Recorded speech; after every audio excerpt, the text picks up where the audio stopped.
concept of buying on credit, I think, has really, in a sense, ruined civilization.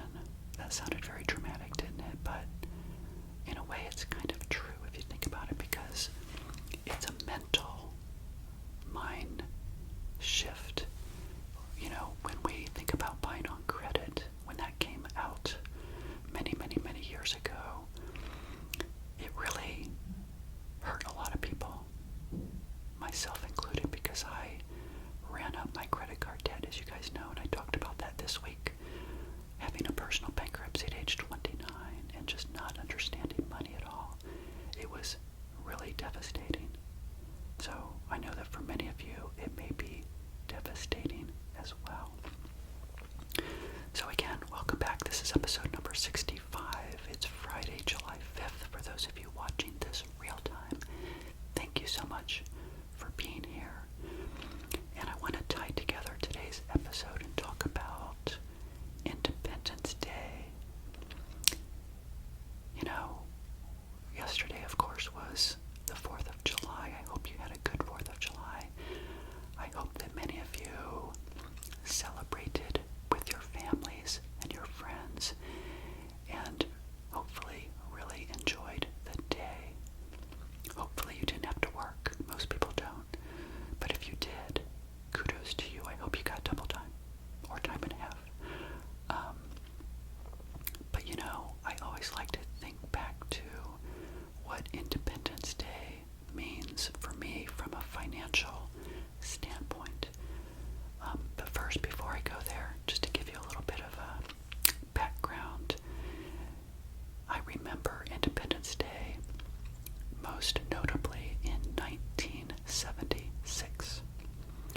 So our country, the United States of America, for those of you that are in the United States of America, I know I've got people all over the world that watch the channel, and thank you for being here. But for those of you in this country, our country was founded in 1776. So in 1976 was the bicentennial, 200 years after our country formed, which is not that much time when you think about it. So remember, a couple days ago I was talking about Europe and Asia, Marco Polo, Christopher Columbus, years and years and years and years and years before, hundreds of years before our country was even founded. You know, think about that. What would that have been like to be on the planet Earth with no real communication other than whatever they had at that time, which was not much? They were explorers. They had no idea that there were other lands on this planet. In fact, you guys know within history, a lot of people thought that the Earth was flat. I mean, why wouldn't you? How could you comprehend that it could be round, that we're in a solar system, that we're revolving around the sun? I mean, it's just mind-boggling when you think about what that must have been for people on this planet all those many years ago. So, for me then, as a young boy, being 10 years old, because I was born in 1966, so in 1976, again, was a really big celebration, kind of like when the year 2000 came, you know, going into the new millennium. I remember 1976 was also a big celebration, and as a kid, I remember we saw the fireworks, we had sparklers. You know, I grew up in a small Ohio town, and it wasn't until many, many years later that I started to understand the concept of independence. And it is, like, globally, it's a big concept for countries like the United States of America because we became independent from other countries. But I also learned through my bankruptcy then, when I was 29 years old and going into my 30s and getting to age 37 when I finally got a good job. Well, 32, but I really didn't start making enough money until I was 37 to have money to save and invest, believe it or not. and subsequent 4th of July's and Independence Days, I thought to myself, I need to become independent on my own. I knew I would have to work for a company for multiple years, just like you may have to do as well, right? We all have to work, as I've talked about this week. And we also, though, have to shift our thought process into what you guys know I like to talk about all the time, which is the value journey. And I like to think of the value journey as you. You are the you in value. You work for a company for many years.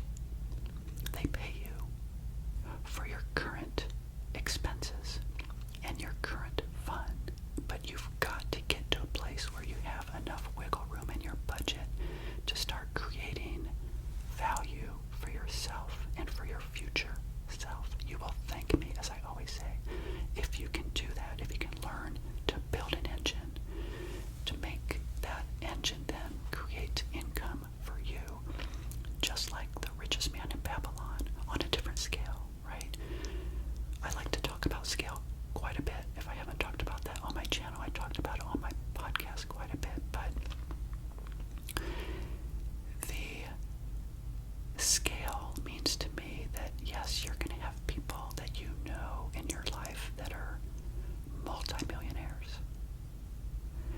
You're going to hear about people, Elon Musk, etc., that are billionaires.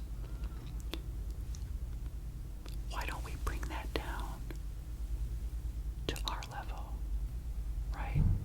It makes it more attainable and more believable to go throughout your working life knowing that you can create your own financial destiny on a level that is more suitable for you. No, you're not going to be rich. Perhaps you may not have a big mansion and have luxury vehicles, but who cares? Wouldn't you rather have security and independence to say, you know what? Work is optional. Because right now you cannot say that. You cannot say to yourself, work is optional. You have to work. And so your brain is not going to tell you that work is optional because it's too painful.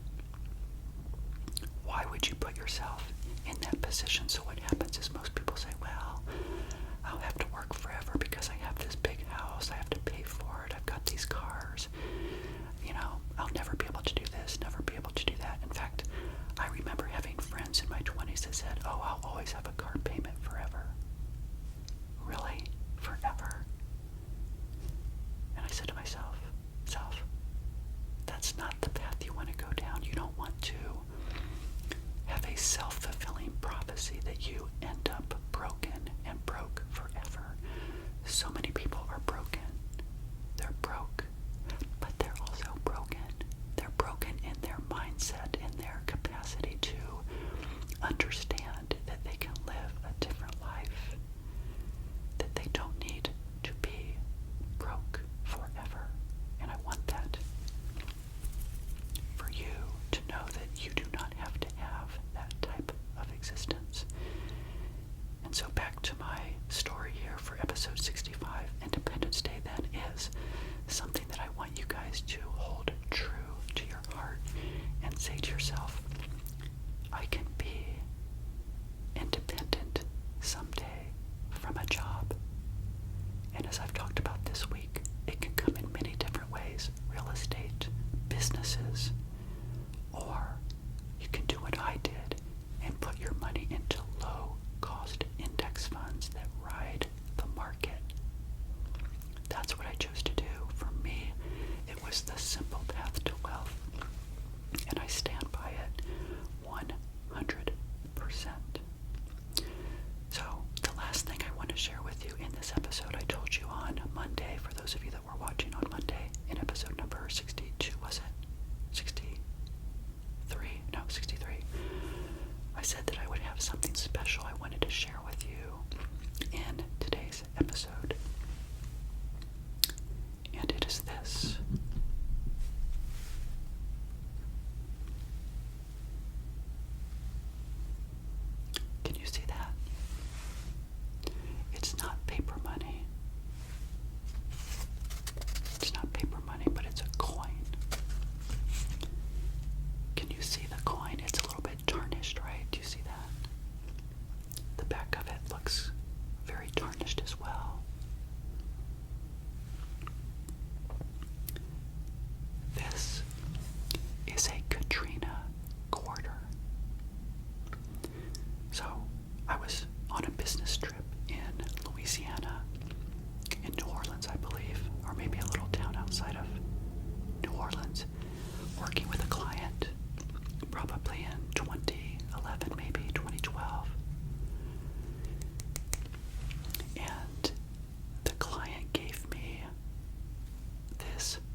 not sure what that significance is for South Carolina. It probably has something to do with when the state was founded. I don't know. And then on the very bottom it says the year 2000. That makes sense. This quarter was underwater. Well, it was in somebody's house. Right? Maybe 2001, 2002, 2003, 2005 comes. That's when Hurricane Katrina came through. Was it August 28th? I think it was. August 28th of 2005. And then this coin was underwater for a long time and it tarnished. So they gave it to me. Obviously, I'm not going to spend it. I'm going to keep it. And again, I think it just represents to me the value of money. You know, so just to wrap up this entire week, I want you guys to understand the value of a quarter, or I want you to understand the value of a dollar. We talked about the history of paper money. We've talked about how you can use the envelope system. I talked a little bit about my past when I didn't understand the concept of paper money at all. And so I believe that many of you may not understand that either. So if you're learning the basics of personal finance, then I encourage you to use the envelope system. Maybe for 6 months or so, until you solidify to yourself the value of the dollar. And also, just to end this week, I want to reflect back on the value journey. The value journey, remember, is for you and your legacy and your family. You don't want to get to my age and be broke. You have it, as you guys know, in your power to make the best of the situation you are in. You need and you have to have the ability to pay off debt if you have debt. And then you can circle back then in your budget. Remember that line item for debt repayment eventually becomes saving and investing. You're making the same amount of money every year. You just shift that. You pay off the debt eventually. It may take you 5 years. It may take you 10 years.